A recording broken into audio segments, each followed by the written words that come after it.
Aujourd'hui encore, je veux réellement respecter et voir être respectée l'intimité de Morgane Rivoal et de sa famille, qui doivent pouvoir retrouver progressivement un peu de sérénité.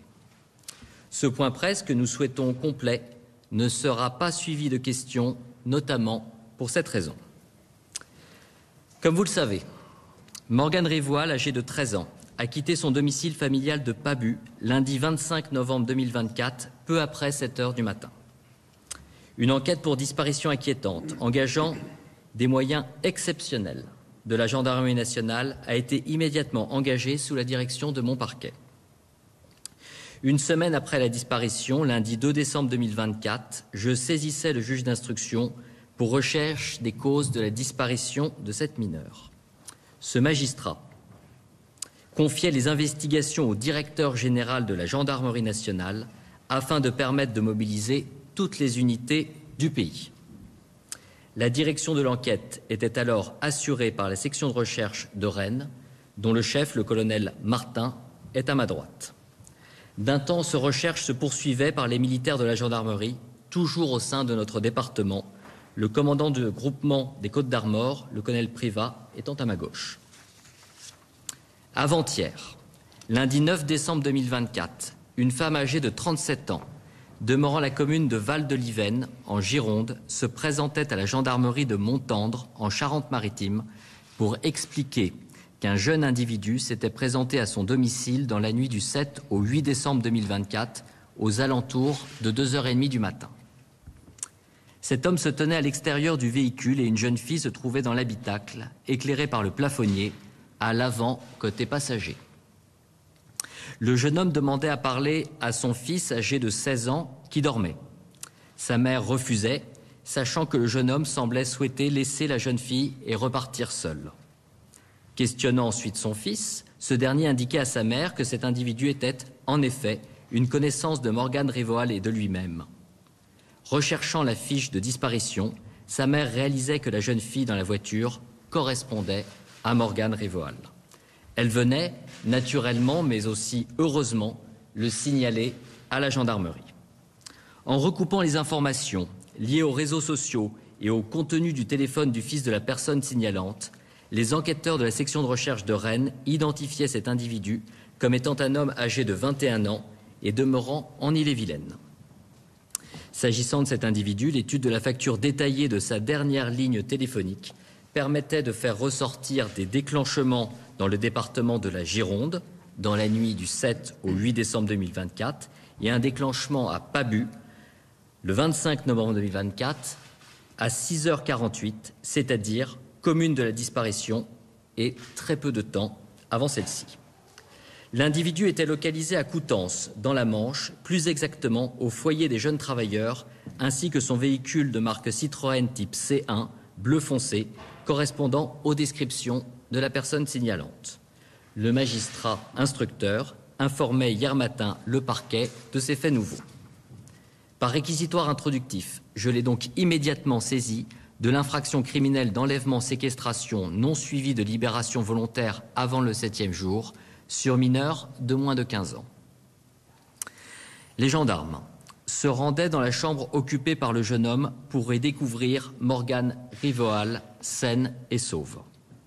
L'individu recherché était interpellé sur son lieu de travail aussitôt après, sans difficulté, et placé en garde à vue hier à 10h25. Les gendarmes se rendaient ensuite avec la victime au sein de l'unité d'accueil pédiatrique mineur en danger de l'hôpital de Saint-Brieuc. Ils constataient que la porte était fermée à clé et bien que la chambre soit au rez-de-chaussée, l'adolescente ne pouvait la quitter par la fenêtre en raison d'un dévers important.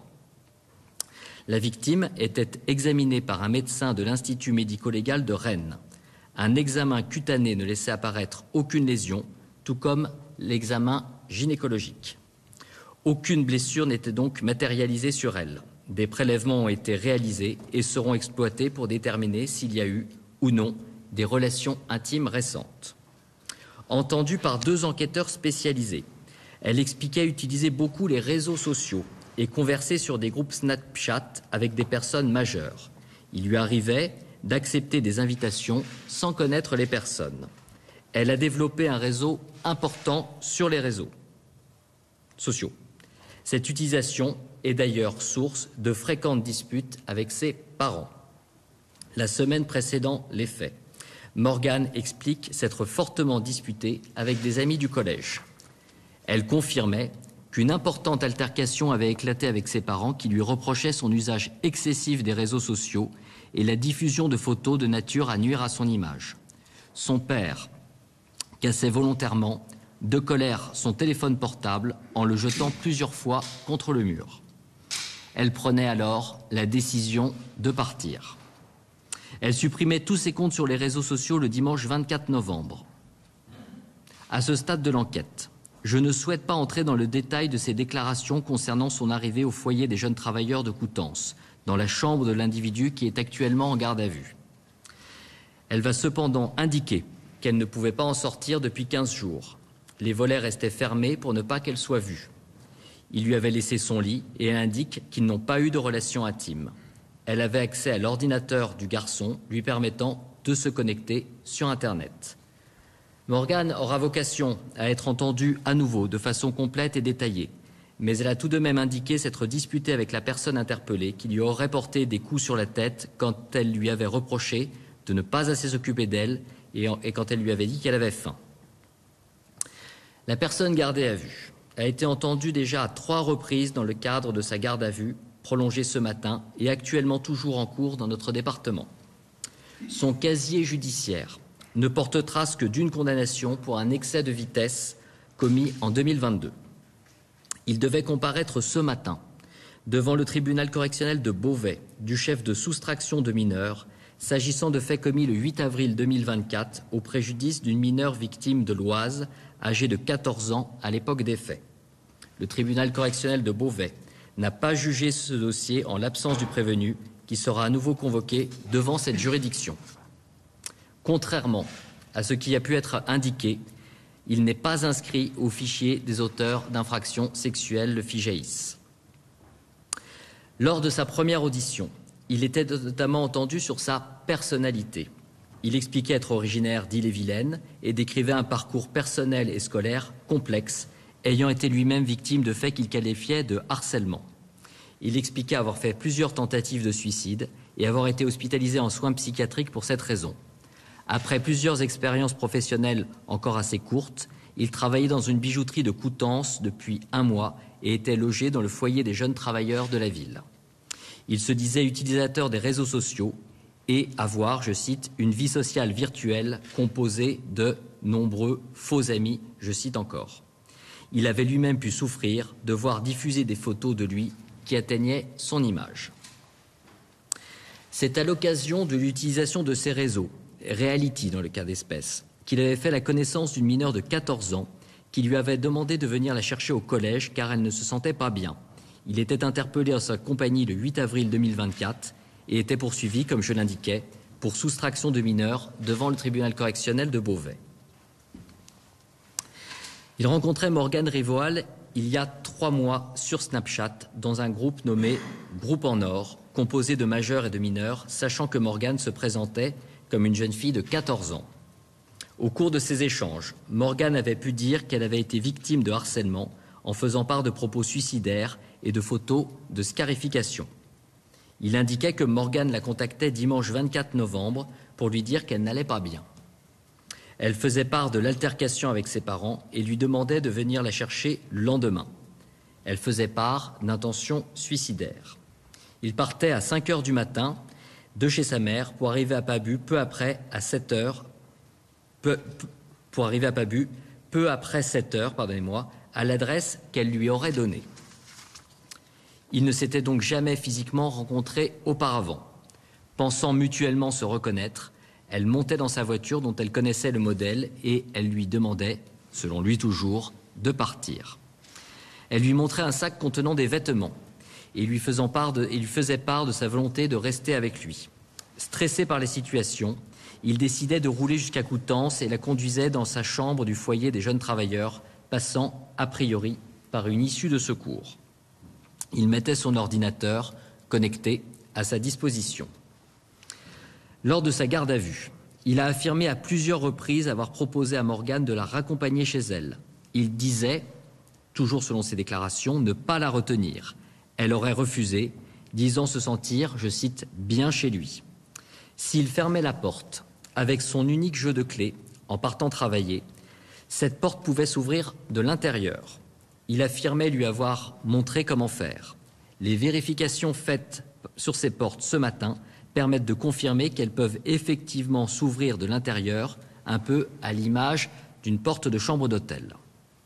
Morgane, je le rappelle, a elle indiqué qu'elle ne pouvait pas et ne savait pas déverrouiller la dite porte. Lors du week-end du 1er au 2 décembre, il rentrait chez sa mère en Ille-et-Vilaine, s'assurant qu'elle avait de quoi se nourrir. Il expliquait aux enquêteurs ne plus s'être du tout senti en sécurité en sa compagnie et, continuellement stressé et angoissé, se reprochait de l'avoir amené chez lui, tout en estimant qu'il était en faute, pour le citer, et qu'il aurait pu dire non, toujours pour le citer.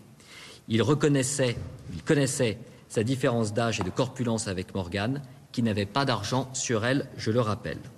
Il expliquait aussi qu'il était conscient d'avoir commis des faits de même nature et craindre, disait-il, une nouvelle mesure de garde à vue. Dans le courant de la semaine dernière, il recevait un message d'un ami commun du groupe précité, donc un ami virtuel, et qui vivait près de Bordeaux. Il expliquait avoir convenu avec lui de lui conduire Morgane, cet ami lui donnant son adresse. D'un commun accord avec Morgane, après être sorti discrètement du foyer, il faisait la route samedi 7 décembre pour arriver chez la mère de cet ami qui leur demandait de rebrousser chemin vu l'heure très tardive de leur arrivée.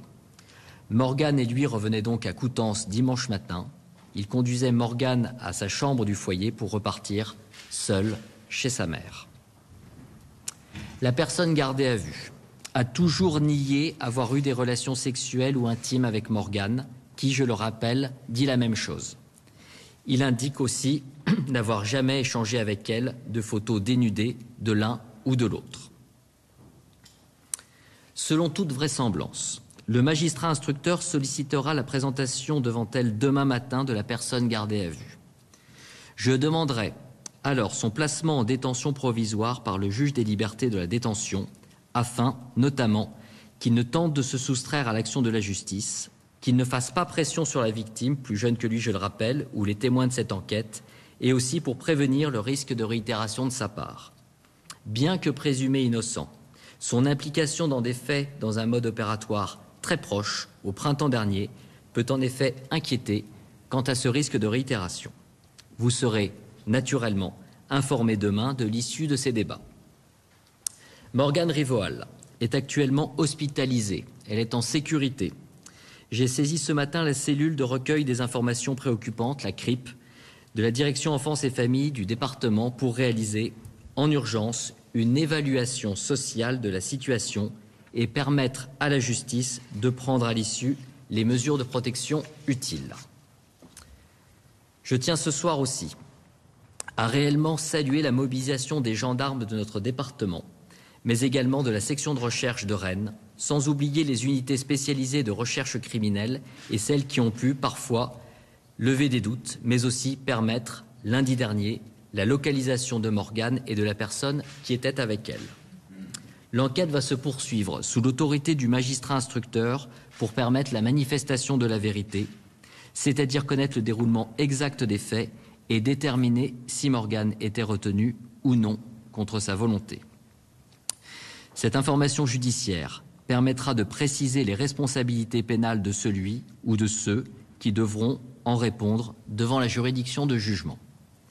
Je donne à présent la parole au colonel Privat, commandant le groupement de gendarmerie des Côtes-d'Armor, et je vous remercie de votre attention.